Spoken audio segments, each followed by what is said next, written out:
제가 생각하는 찐 육아 금수저는 이런 사람이에요. 육아 금수저의 5가지 조건인데요. 부모가 되는 일에는 너무 무방비 상태로 임하시는 것 같아요. 여러분 각자의 환경에서도 충분히 노력하고 쟁취할 수 있는 그런 부분들이 숨어져 있습니다. 안녕하세요, 부준생 여러분. 평강입니다. 여러분, 오늘은 육아 금수저에 대해서 이야기를 해보려고 합니다. 육아 금수저 들어보셨나요? 육아하는 금수저? 몇백짜리 유모차 끌고 다니고 한 달에 몇백 한다는 영어 유치원을 보내고 그런 육아하는 금수저를 말하는 건 당연히 아니고요. 제가 생각하는 찐 육아 금수저는 이런 사람이에요. 5가지 조건이 있는데요. 첫 번째로는 친정 부모님이나 시부모님께서 아이를 정말 예뻐하시고, 이건 뭐 기본적인 거고, 아이를 봐주실 의향이 있으셔야 돼요. 두 번째로는요, 친정 부모님이나 시부모님께서 경제적인 지원이 필요할 때 저희 부부를 도와주실 수 있는 분이에요. 세 번째는 남편이 굉장히 가정적이고 육아에 진심인 사람이에요. 네 번째로는 남편의 회사가 남자의 육아휴직이나 유연근무에 대해서 열려있는 회사인 거예요. 5번째, 나 역시 언제든지 원할 때 다시 일할 수 있는 직업을 가지고 있어야 돼요.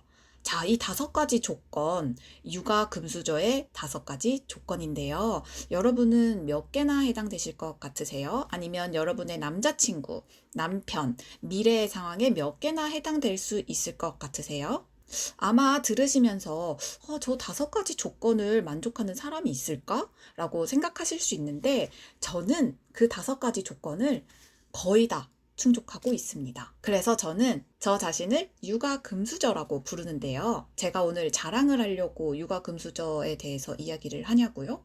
아닙니다. 제가 이 육아 금수저의 환경을 만드는데 얼마나 노력을 했는지 그 이야기를 해보려고 합니다. 그래서 오늘 영상에서는요, 맘카페에 매일 올라오는 육아 우울증, 부부싸움을 조금이라도 완화시켜 줄 수 있는 육아 금수저 환경 세팅에 대해서 우리 부부가 어떻게 노력하고 또 치열하게 쟁취해 왔는지 그 이야기를 해보려고 합니다. 애 낳으면 어떻게든 크겠지, 이런 얘기 들어보신 적 있으신가요?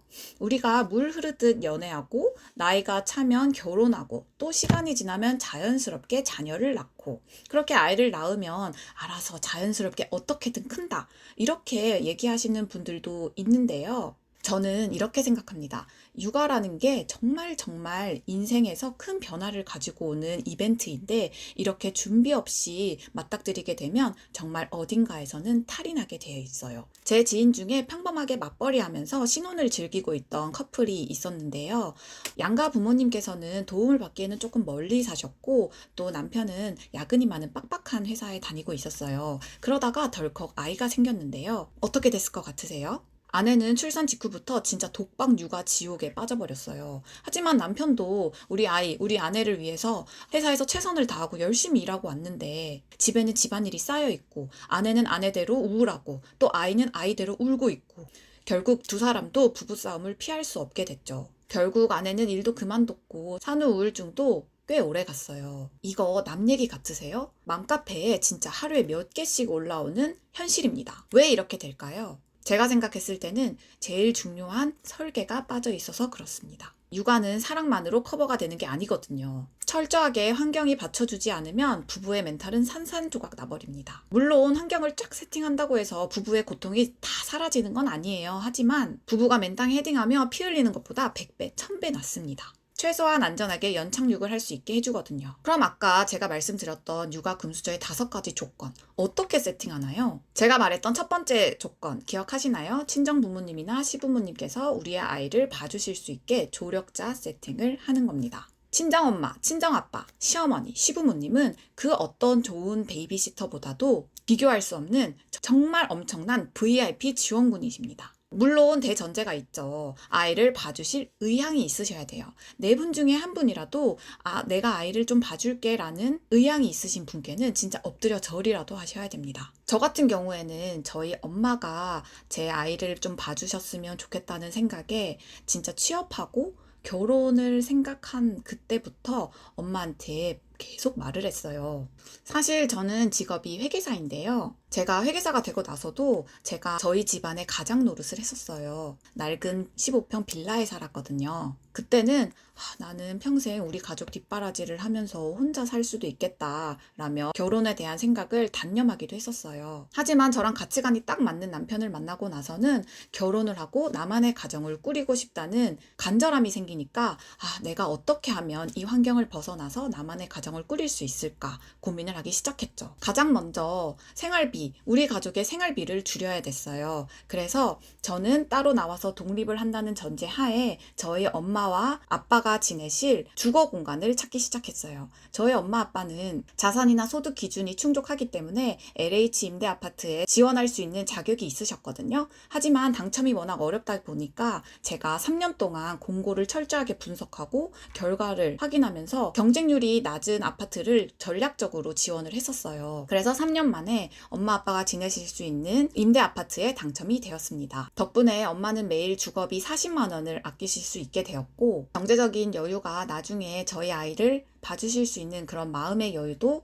생기게 되었습니다. 제가 이 눈물겨운 빌라 15평 탈출기는 나중에 다른 편에서 각 잡고 말씀드릴게요.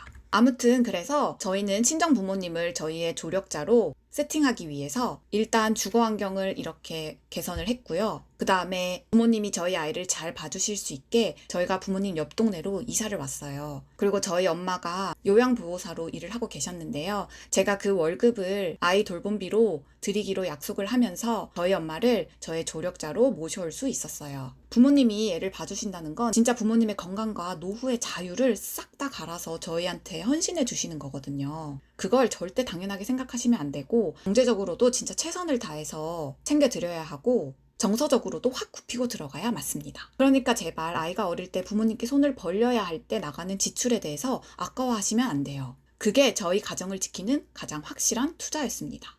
평강님, 저희 부모님은 아예 못 도와주시는데요.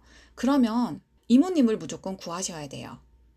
내 집에 낯선 사람이 들어오는 건 좀 싫은데요. 그 마음 알죠. 근데 여러분, 일도 하면서 아이도 키우면서 살림도 한다? 우리 부부 둘이서 완벽하게 해낼 수 있다는 환상은 진짜 버리셔야 됩니다. 애 키우는 데는 온 마을이 필요하다는 그 말이 진짜 100번 1000번 맞는 말이에요. 아마 이쯤에서 속으로 뭐야 결국엔 부모님께 봐달라고 하고 이모님 고용하라는 거네 라고 생각하시는 분들이 계실 텐데요.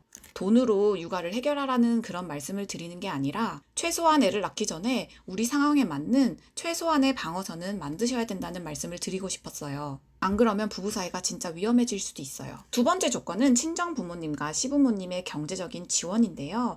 저희도 친정 부모님과 시부모님께서 엄청난 부자셔서 그런 경제적 지원을 말씀드렸던 건 아니고 저희가 필요할 때 아이들에게 용돈도 주시고 아이 필요한 물건도 선물로 주시고 저희는 그 정도의 경제적 지원이면 충분했습니다. 부족함 없는 경제적 지원이라는 건 사실 사람마다 다 기준이 다른 거니까요.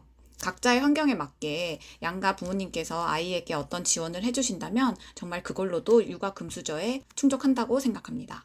세 번째 조건으로는 남편이 가정적이고 육아에 진심인지에 대해서 제가 이야기를 했었는데요. 이거는 어떤 사람과 결혼하는지에 따라 다른 조건이기 때문에 나중에 자세하게 말씀드릴게요.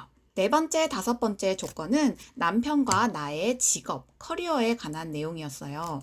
육아 금수저가 되려면 유연하게 육아휴직과 유연근무를 쓸 수 있는 직업과 또 잠깐 쉬더라도 다시 일을 구할 수 있는 그런 커리어가 정말 중요한 것 같아요.